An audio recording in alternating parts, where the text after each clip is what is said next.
Adanne leaned back in her chair, watching Obinna playfully chase Nathan around their small but beautiful garden. Nathan's laughter echoed through the air, a sweet sound that filled her heart with joy.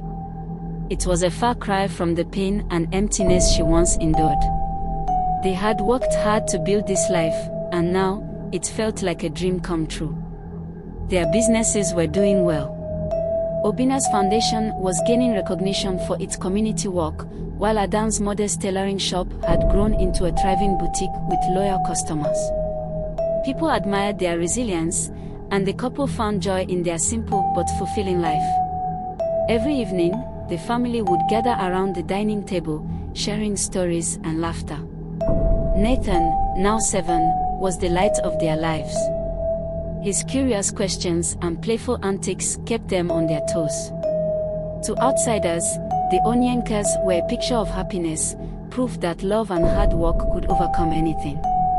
But beneath the surface, a shadow was beginning to form. Adanne first dismissed the dreams as nothing more than stress.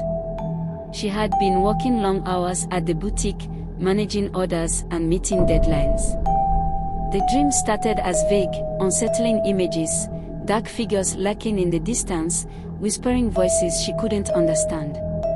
She would wake up with a racing heart, but Obinna always reassured her.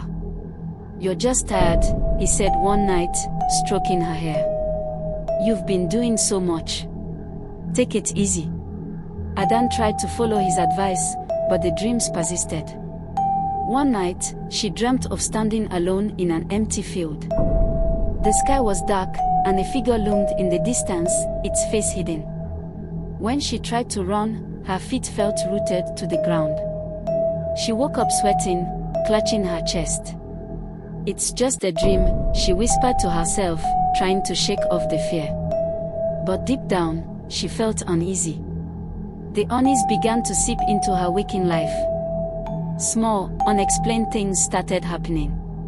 One afternoon, as she arranged clothes in the boutique, a mirror suddenly cracked, sending shards scattering across the floor. She stared at it, her heart pounding. "It's just old glass," she muttered, though she didn't believe it. At home, the lights flickered during dinner, plunging the room into brief darkness. Nathan screamed, startled, and Obinna rushed to calm him. "It's just a power issue," Obinna assured them, but Adanne couldn't ignore the chill that ran down her spine. There were other moments, too. She often felt like she was being watched. When she turned around, there was nothing there. The air in the house seemed heavier at night, and even the warmth of their family moments couldn't shake the growing sense of unease. Nathan was the first to voice what Adanne had been feeling. One evening, as she tucked him into bed, he clung to her arm. "Mommy, I don't want to sleep," he said, his voice trembling.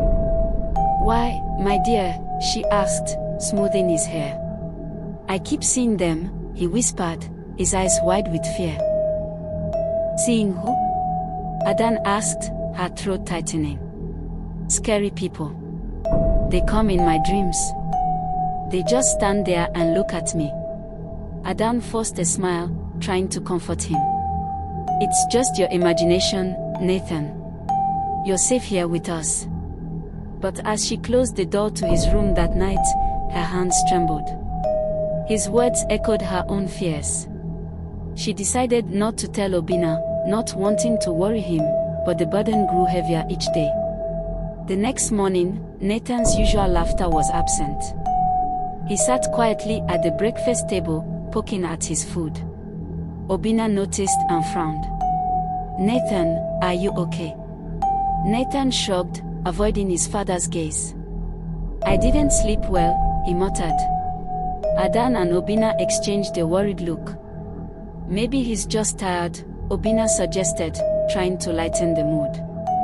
But Adanne couldn't shake the feeling that something was terribly wrong. As days turned into weeks, the tension in the house grew.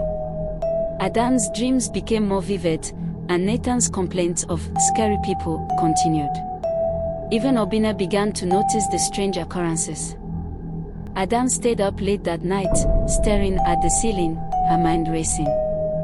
She didn't know what was happening, but she knew one thing for certain: their happiness was slipping away, and she couldn't ignore the signs any longer. Adanne found herself waking in the dead of night, her breath catching in her throat. Images of her past cult activities flashed vividly in her mind.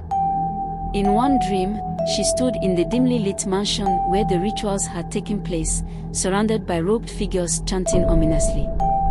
She could see her own trembling hands, holding the golden ring that marked her initiation. The voices grew louder, their chants accusing her of betrayal.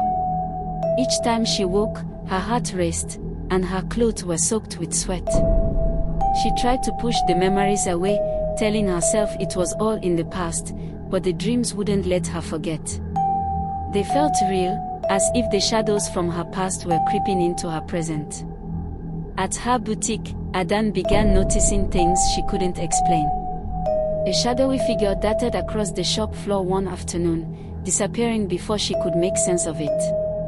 Her employees started complaining about eerie incidents, clothes falling from racks without reason, whispers echoing through the store when no one was around.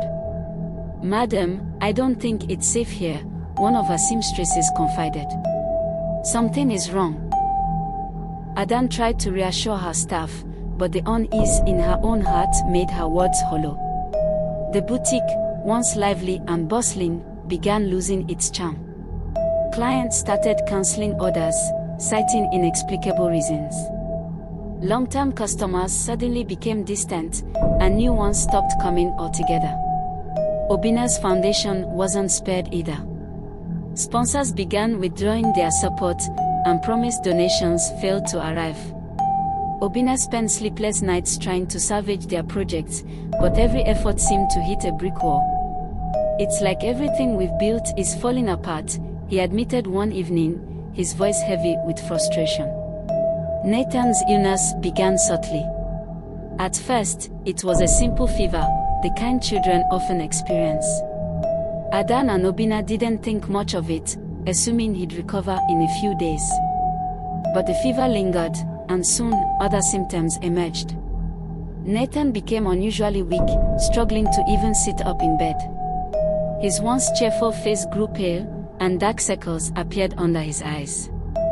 "Mommy, I don't feel good," he whispered one morning, his voice barely audible. Adanne's heart broke as she held her son close. "We'll get you better, my love," she promised, though fear gnawed at her. They took him to the hospital, where doctors ran a series of tests. Each result came back inconclusive. "We can't find anything wrong," one doctor admitted, looking as puzzled as they felt. "It's like his body is shutting down without a clear cause." Desperate, Adanne and Obina took Nathan to different hospitals, hoping for a miracle. They spent their savings on consultations, medications, and treatments, but nothing worked. Nathan's condition worsened with each passing day. He barely ate, his once bright eyes now dull and lifeless. Adanne turned to spiritual help. She visited churches, kneeling at altars and crying out for divine intervention. Pastors prayed over Nathan, declaring healing in Jesus' name, but the boy's health didn't improve. She tried traditional remedies, consulting herbalists who prepared concoctions and performed rituals. Still, Nathan remained bedridden, his small frame growing weaker. Obina did his best to remain strong, but the cracks in his resolve began to show. One night, as they sat beside Nathan's bed, he broke down in tears. "I don't know what else to do," he confessed. "We've tried everything." Adanne placed a hand on his shoulder, her own tears falling silently. "We can't give up," she whispered, though a sinking feeling told her they were running out of time. The day Nathan passed away was one Adanne would never forget. She had been sitting by his bedside, holding his hand and whispering words of comfort. Obina was in the next room, speaking with a visiting pastor. Nathan stirred slightly, his eyes fluttering open. For a brief moment, Adanne thought he might recover. "Mommy," he said weakly, his voice barely above a whisper. "I'm here, my love," she replied, leaning closer. "I'm tired," he said. His small hand tightened around hers before going limp. "Nathan!" Adanne called, panic rising in her chest. "Nathan, wake up!" Obinna rushed into the room as Adanne's cries filled the air. Nathan lay still, his small chest no longer rising and falling. Obinna collapsed to his knees beside the bed, his head in his hands. "No, no, no," he repeated, his voice breaking with each word. The house fell into a haunting silence after Nathan's death. Adanne moved through the days like a ghost, her heart heavy with guilt and sorrow. She couldn't shake the feeling that this tragedy was no ordinary incident. The nightmares, the strange occurrences, the collapse of their businesses, it all felt connected. One evening, as she sat staring at Nathan's favorite toy, she turned to Obinna.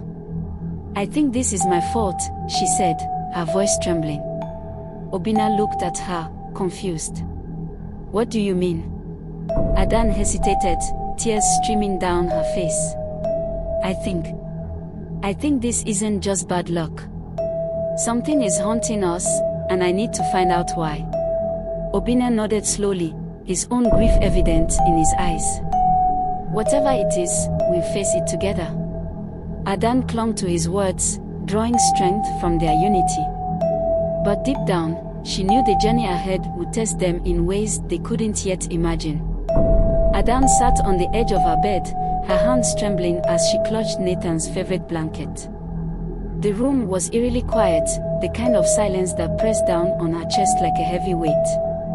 She turned to Obinna, who was seated across from her, his head in his hands. His grief was palpable, but it was her guilt that gnawed at her most. "Obinna," she began, her voice barely above a whisper, "I need to tell you something." He looked up, his eyes bloodshot from days of crying. "What is it, Adanne?" he asked, his tone weary but patient. She hesitated, unsure if she could voice her suspicions. "I think Nathan's death, it wasn't natural. I feel like something is haunting us." Obinna frowned, his confusion evident. "What do you mean?" "We've been to doctors, pastors, and herbalists. No one could explain what happened." Adanne shook her head, tears streaming down her face. "It's not about medicine or prayers, Obinna. I think it's the past. My past." That evening, they decided to revisit the priest who had performed their initial cleansing. The journey to the remote village where he resided felt longer than it had before. The atmosphere was tense, the air thick with unspoken fears.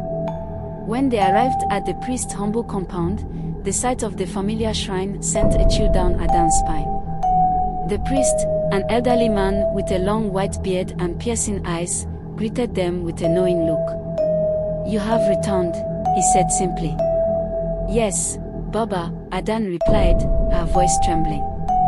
"We need your help again."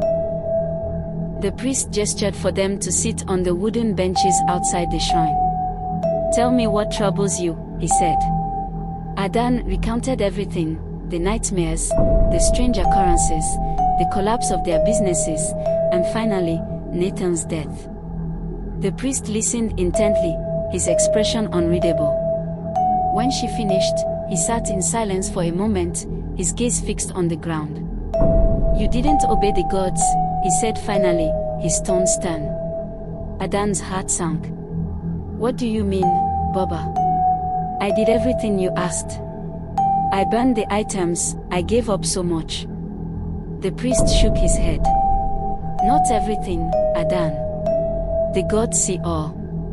They know you kept some of the properties you acquired with the money from the cult. You can't cheat the gods." Adanne's breath caught in her throat as the weight of his words hit her. She had indeed kept a few properties, her boutique, a plot of land, and a small savings account. At the time, she had rationalized it, telling herself that she needed a safety net to rebuild her life. Now, that decision felt like a grave mistake. I didn't mean to disobey," she stammered, tears streaming down her face. "I was scared. I thought if I gave up everything, we wouldn't survive. The priest's eyes softened slightly, but his tone remained firm. The gods are not interested in excuses. They demand balance. Your actions have consequences, and you must make amends. What do we need to do, Baba? He asked. The priest leaned forward, his gaze intense. You must surrender all that remains. Every property, every possession you acquired with that tainted money. Give it to charity, to the needy. Only then will the gods be appeased. The drive back home was silent, save for Adanne's occasional sniffles. Obinna held her hand tightly, offering silent support. When they reached home, Adanne collapsed onto the couch, her mind racing. The thought of starting over again terrified her. She had worked so hard to build a new life, and now she was being asked to give it all up. I don't know if I can do this, she admitted, her voice barely audible. Obinna knelt beside her, taking her hands in his. Adanne, we've already lost so much. We can't let this destroy us. If giving it all up means finding peace, then we have to do it. His words gave her a glimmer of strength. She nodded slowly, though the fear in her heart remained. The next morning, Adanne began the painful process of letting go. She contacted her lawyer and instructed him to transfer ownership of her boutique to a local women's cooperative. The plot of land was donated to a charity that built homes for the homeless. Her savings account was emptied and distributed to orphanages and community projects. Each step felt like a piece of her soul was being ripped away, but she pressed on, determined to right her wrongs. Obinna stood by her side through it all, offering quiet encouragement when she faltered. Once everything was done, they returned to the priest. He performed another cleansing ritual, this one more intense than the first. Adanne felt the weight of her guilt lifting with each prayer, though the pain of her loss remained. The gods are watching, the priest said as the ritual concluded. If you have truly surrendered everything, you will find peace. But if you are hiding anything, the consequences will be severe. Adanne nodded, her resolve firm. I've given everything, Baba. There's nothing left. The priest studied her for a moment before nodding. Then go. Rebuild your life with honesty and humility. The gods will be with you. As they left the shrine, Adanne felt a mix of relief and sadness. The journey ahead would be difficult, but for the first time in weeks, she felt a glimmer of hope. Obinna held her hand tightly as they walked to the car, their bond unshaken by the trials they had endured. We'll get through this, he said softly. Adanne nodded, wiping away a tear. We have to. Together, they prepared to face the challenge of starting over, determined to honor Nathan's memory and rebuild their lives with integrity. The next morning, the sun rose softly over the Onika's home. For the first time in weeks, Adanne woke up without the weight of nightmares dragging her down. The air in the house felt different, lighter, almost peaceful. She sat up in bed, glanced at Obinna still asleep beside her, and whispered a prayer. Thank you for giving me the strength to make things right, she said softly. But the journey was far from over. Adanne spent the following days fulfilling the priest's final instructions with unwavering determination. The properties, the remnants of her ill-gotten wealth, were gone. Her boutique now belonged to a women's cooperative, and the plot of land was officially transferred to a foundation for orphan children. She handed over the final receipts and papers with trembling hands, her heart heavy with the sacrifices she had made. As she watched the last document leave her possession, a sense of profound loss washed over her. Yet, within that sorrow, there was also a faint glimmer of hope, a feeling that this was the right thing to do. The weight on her chest began to lift, little by little. I know it's hard, Obinna said one evening as they sat together on their worn-out couch. But this is the start of something new, Adanne. We'll rebuild, together. His words were like a balm to her wounded soul. She nodded, resting her head on his shoulder. "We have to believe this is the path to peace," she whispered. The day of the second cleansing arrived. Adanne and Obinna traveled back to the priest's shrine, the road winding through dense trees and quiet landscapes. This time, the ritual felt different, heavier, more intense. The priest instructed them to fast for the day and spend the hours in quiet reflection. As the cleansing began, Adanne knelt before the sacred altar, her hands trembling. The priest chanted ancient prayers, his voice echoing through the shrine. Smoke from burning herbs swirled around her, and the weight of her past seemed to press down on her shoulders. "Do you swear you've given everything?" the priest asked, his tone firm but calm. "Yes," Adanne replied, her voice steady despite the tears streaming down her face. "I've given everything." The priest nodded, continuing the prayers. The ritual lasted for hours, each moment a test of her resolve. She felt a strange mix of exhaustion and relief as the final prayer was spoken. "The gods have accepted your sacrifice," the priest said, his eyes meeting hers. "You will find peace now, but remember this moment. Do not let greed or shortcuts darken your path again." Adanne bowed her head in gratitude. "Thank you, Baba." Back home, life slowly began to find its rhythm again. The house, though quieter without Nathan's laughter, no longer carried the heavy shadow of fear and despair. Adanne no longer woke up screaming from nightmares, and the eerie feelings of being watched had disappeared. "Do you feel it?" she asked Obinna one evening as they sat outside their home. "It's like the air is different." He smiled and squeezed her hand. "It feels lighter. Peaceful." They decided to start rebuilding their life from scratch, focusing on what truly mattered. With the little savings they had left, they opened a small roadside kiosk selling provisions. It wasn't much, but it was honest work, and it gave them a sense of purpose. Adanne poured her energy into the business, greeting each customer with a smile and a kind word. Obinna supported her every step of the way, working tirelessly to keep the shop running smoothly. They found joy in the simplicity of their new life, appreciating the little victories, a full day of sales, a kind neighbor lending a hand, a moment of laughter shared over dinner. Weeks turned into months, and their efforts began to bear fruit. The small kiosk grew, and the community embraced them warmly. Adanne found herself smiling more often, her heart slowly healing from the pain of losing Nathan. She kept a small photo of him by the cash register, a reminder of the son they loved and the lessons his memory had taught them. One evening, as they closed up the shop, Adanne and Obinna sat quietly outside, watching the sun dip below the horizon. The sky was painted with hues of orange and pink, a serene backdrop to their thoughts. "We've come so far," Adanne said, her voice filled with both sadness and gratitude. "Sometimes I wonder if Nathan is watching us, guiding us." Obinna nodded, his gaze fixed on the horizon. "I believe he is. And I believe he'd be proud of us." They sat in silence for a while, holding hands, the cool evening breeze brushing against their faces. Though the journey had been filled with pain and loss, they had found a sense of redemption and peace. Their love, tested and strengthened by their trials, remained unshaken. As the stars began to twinkle in the night sky, Adanne looked at Obinna and smiled. "We've learned so much, haven't we?" He chuckled softly. "More than I ever thought we would. But through it all, we've survived.